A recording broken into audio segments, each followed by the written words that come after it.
కేసీఆర్ అంటే జూటా మాట. ఇది మొత్తం బ్రాండ్ మీరు క్రియేట్ చేసుకున్నారు. ఎక్స్ ముఖ్యమంత్రి గారు ఒక మంచి బ్రాండ్ ని మీరు క్రియేట్ చేసుకున్నారు. కేసీఆర్ అంటే అబద్ధం, కేసీఆర్ అంటే జూటా, ఆ విధంగా ఒక మంచి బ్రాండ్ మీరు తీసుకున్నారు.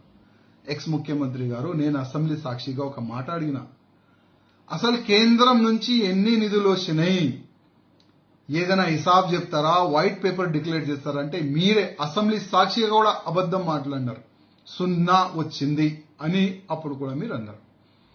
ఇవాళ ఈ 10 సంవత్సరాలు అంటే మీ సమయంలో 10 సంవత్సరాలు 10 లక్షల కోట్ల రూపాయలు కేంద్రం నుంచి వచ్చింది. మన తెలంగాణ ఇవాళ డెవలప్మెంట్ అయిందంటే అది కేంద్రం వల్లనే.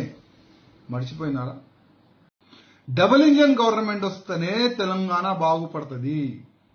కానీ దురదృష్టం మా వాళ్ళు కరెక్ట్ లేదు. లేకపోతే ఎప్పుడో మా గవర్నమెంట్ వచ్చేది. కానీ ఏం బాధ లేదు.